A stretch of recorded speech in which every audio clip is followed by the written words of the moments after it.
আসসালামু আলাইকুম viewers, welcome to my channel Ruksana Selaighar. আপনাদের সবাইকে স্বাগতম। আজকে আপনাদের দেখাবো এই মেক্সি বা কুর্তি বা ফ্রক যেটাই আপনারা বলেন, এইটা আমি কীভাবে তৈরি করছি সেটা শেয়ার করব। আর যারা ব্রেস্ট ফিডিং পর্যায়ে আছেন তাদের জন্য এটা বেস্ট হবে, কারণ এটা দেখেন সামনে চেন দেওয়া। তো চলেন শুরু করা যাক। প্রথমে আমি টুকরা কাপড় করে নিয়েছি, লম্বা নিয়েছি 16.5 আর চওড়া নিয়েছি 12। লম্বাটা যতটুকুই ছিল, যেহেতু 2 হাত বহরের কাপড় ততটুকুই নিয়েছি। এখানে গলার জন্য নিয়েছি 2.5 ইঞ্চি এবং পুটের জন্য নিয়েছি 3.5 ইঞ্চি। গলার লম্বার জন্য নিয়েছি 7 ইঞ্চি। আমি গলাটা বড় রাখবো, সেই জন্য 7 ইঞ্চি নিয়েছি। আপনারা চাইলে ছোট নিতেও পারেন। তো এখানে বগলের জন্য আমি নিয়েছি 7 ইঞ্চি পরিমাণ, 7 ইঞ্চি থেকে 7.5 ইঞ্চি পরিমাণ নিতে পারেন।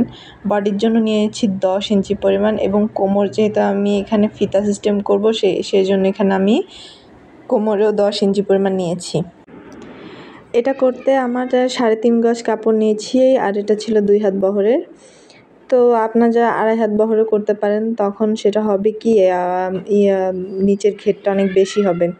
তো যাই হোক, এখানে আমি মানে ব্যাক পার্টের গলাটা আমি ছোট রাখবো, সেই জন্য ছোটোটা আগে কেটে নিচ্ছি। মার্ক করে নিয়ে ছোটোটা কেটে নিয়ে পুটটা কেটে নিয়ে এরপর নিচের পিঠ আলাদা করে আমি এবং ফ্রন্ট পার্টেরটা কেটে নিব। তো আমার ফার্স্ট পার্টের কাটা শেষ, এরপর আমি হাতা কাটটা দেখাবো। তো হাতাটা আমি চওড়া নিয়েছি 9 ইঞ্চি পরিমাণ, লম্বা নিয়েছি 16.5, মানে আমার বহরে যতটুকুই ছিল ততটুকুই। এরপর এখানে আমি 5.5 রাখবো, তো 1 ইঞ্চি আমি বাড়াই নেব, 6.5 নিয়েছি। এরপর দেখেন হাতাটা এভাবে বসিয়ে জাস্ট এভাবে এঁকে নিয়ে তারপর আমি এখানে কেটে নিব। তো আপনারা যারা হাতা কাটতে পারেন এইভাবে রেডিমেড করতে পারেন, তাদের জন্য এটা সুবিধা হবে। এরপর আমার নিচের পাটটা নিয়েছি, নিচের পাটটা আপনার কুচি অনুযায়ী নেবেন। তো আমি যেটুকু কাপড় ছিল আমি সবটুকুই নিয়েছি। তারপর আমি মেপে দেখাচ্ছি। এখানে দেখেন নিচের লম্বা নিয়েছি আমি 31 ইঞ্চি পরিমাণ, দেখেন দেখাচ্ছি যে 31 ইঞ্চি পরিমাণ। এখানে আমার সেলাই টেলাই দিয়ে 30 ইঞ্চি পরিমাণ থাকবে। আর এই দুইটা, এটা হচ্ছে গলার পাইপিনের জন্য, অবশ্যই কিন্তু এটা তেরসাভাবে কাটতে হবে। আর এই দুইটা, এটা হচ্ছে 4 ইঞ্চি পরিমাণ, 2 ভাঁজ করে আমার 2 ইঞ্চি পরিমাণ করে হয়েছে। তো এটা হচ্ছে হাতার নিচের পাইপিন হবে। আর এই যে চিকন চিকন 3 টুকরা পাইপিন দেখছেন, এটা হচ্ছে মানে ফ্রকের নিচে হবে পাইপিন। আর এই 2 টুকরা দিয়ে হচ্ছিল মাজার যে ফিতা, সেই ফিতা তৈরি করব এই দুইটা দিয়ে। আর এই কাপড়টা নিয়েছি ফিতার ঘরের জন্য, আর এটা হচ্ছিল চেনের কাপড়। আর গলার পটি, এটা পেছন পাটের গলার পটি, সামনের পাটে লাগবে না। আর এটা হচ্ছিল ফিতার মাথায় যে ফুল হবে সেই ফুলের কাপড়। তো চলেন এবার সেলাইতে যাওয়া যাক। এরপর ব্যাক পার্টের এভাবে গলাটা বসিয়ে জাস্ট উল্টায় সেলাই দিতে হবে। তো এই দেখেন সেলাই দিয়ে নিয়ে এসেছি। এরপর ফার্স্ট পার্টে হচ্ছে ওই পাইপিন যেটা দেখিয়েছিলাম, সেই পাইপিনটা এবার দুভাঁজ করে নিয়ে এটা কিন্তু ফ্রন্ট পার্টে রেখে, মানে সিধা পাশে রেখে দেখেন এইভাবে 2 পাশ এভাবে ভাঁজ করে এর উপর দিয়ে সেলাই দিয়ে উল্টিয়ে তারপর এভাবে এর উপর দিয়ে কর্নার দিয়ে চাপ সেলাই দিতে হবে। তো দেখেন, আর এই মাঝখানে মাঝখানে দাগটা দিচ্ছি, এই মাঝখানে দাগে দেখেন এই নিচের এখান থেকে 1 থেকে 1.5 ইঞ্চি পরিমাণ বাদ রেখে এখানে মার্ক করে নিয়ে এই পটিটা জাস্ট এভাবে বসে সেলাই করে দেব। দেখেন নিচে অতটুকু বাদ রেখেছি, কারণ ওখানে আমার যে কুচিটা হবে সেটা জয়েন করতে হবে। আর তাছাড়া বাদবাকি সবটুকুই আমি এখানে চেন দেওয়ার চেষ্টা করেছি, যেহেতু এখানে যত বেশি চেন হবে মানে এটা ফাঁকাও তত বেশি হবে, যেহেতু ব্রেস্ট ফিডিং করাতে সুবিধা হবে। তো সেই জন্য এখানে আমি এটা সম্পূর্ণটা করার চেষ্টা করেছি।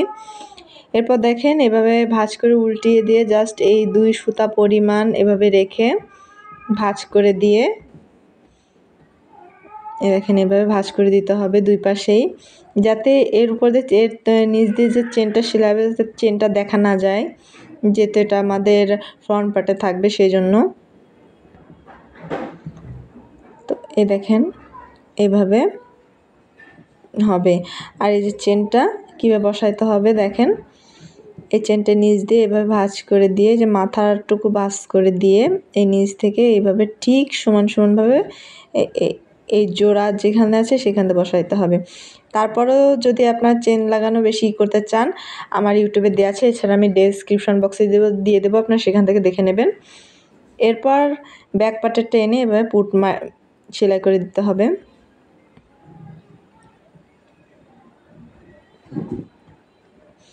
হাতাটার জন্য যে পাইপিংটা রেখেছিলাম দেখেন পাইপিংটা এভাবে বসিয়ে জাস্ট উল্টায় এভাবে চাপ সেলাই দিয়ে নিতে হবে। তো দোনোটাই এভাবে করে নিয়ে এসেছি। এরপর হাতাটা এভাবে সেট করে দিতে হবে দুই পাশেই। তো দেখেন, আর এই একই ডিজাইনের ফ্রক আপনারা যদি ব্যাক পার্টে মানে পিছনেও চেন দিতে চান তো এই নিয়মেই চেন দিতে পারেন, কোনো সমস্যা নেই। তো যাই হোক, এরপর আমি নিচের পাটটায় এভাবে কুচি দিয়ে নিয়ে আসবো। কুচি দিয়ে কোমরের যে মাপটা আছে সে মাপ অনুযায়ী আমি কুচিটা দিব। তো দেখেন কুচিটা দিয়ে নিয়ে এসেছি। এরপর কুচিটা দুই পাশে এভাবে সেলাই করে দিতে হবে।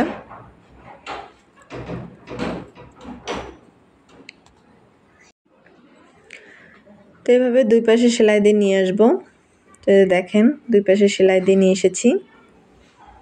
এরপর বডি মেপে কোমর মেপে জাস্ট এখানে আমরা সেলাই করে দিব। তো দেখেন সেলাই দিয়ে নিয়ে এসেছি। আর নিচের পার্টে কীভাবে সেলাই দিতে হবে সেটা দেখাচ্ছি। এই যে পাইপিনের কাপড়টা রেখেছিলাম এটাও এভাবে দুই ভাঁজ করে নিয়ে এই ফ্রকের পার্টে এভাবে ভাঁজ করে দিয়ে এই নিচ দিয়ে এইভাবে পাইপিনটা বসিয়ে জাস্ট উপরে সেলাই দিতে হবে, আর ব্যাক সাইডে এভাবে ভাঁজ করে সেলাই দিয়ে নিতে হবে। তো আশা করি দেখেই বুঝতে পারছেন কিভাবে করেছি। এরপর এই যে চেনটা আছে চেনের মানে মাঝখানে এখান থেকে এই পাশে 1.5 ইঞ্চি ওই পাশে 1.5 ইঞ্চি বাদ রেখে এই পটিটা বসাতে হবে। এই যে দেখেন দুই সাইডে সেলাই দিয়ে জাস্ট বসাতে হবে। ঠিক অপর সাইডে এভাবে এনে জাস্ট ঘুরিয়ে সেলাই দিতে হবে। এটা কিন্তু এক পাটে খেয়ে সেলাই দিতে হবে। এই যে দেখেন এইভাবে ঠিক সেলাইটা হবে।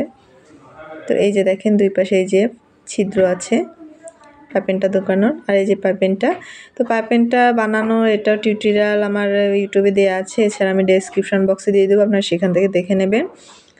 আর এই পাইপিনের মাথায় যে ফুলটা করব দেখেন এইভাবে দুই ভাঁজ করে দিয়ে পাইপিনটা জাস্ট বসিয়ে এইভাবে নিচের দিকে একটু ভাঁজ করে দিয়ে এভাবে সেলাই দিতে হবে। তো এই দেখেন সেলাই দিয়ে নিয়ে এসেছি। এরপর বাকি কাপড়টুকু কেটে দিয়ে উল্টায় দিতে হবে। এই যে ব্যাস হয়ে গেল পাইপিনের ফুল। এই যে দুই পাশে আমি করে নিয়ে এসেছি। এরপর আমি ছিদ্র দিয়ে ঢুকিয়ে নেব। চিপ টিপিনির সাহায্যে বা একটা কাঠির সাহায্যে আপনারা ঢুকিয়ে নেবেন।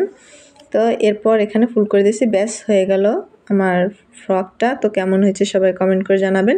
ভিডিওটি ভালো লাগলে লাইক কমেন্ট এবং শেয়ার করে দেবেন। আর যারা সাবস্ক্রাইব করেনি তারা অবশ্যই সাবস্ক্রাইব করে দেবেন। আল্লাহ হাফেজ।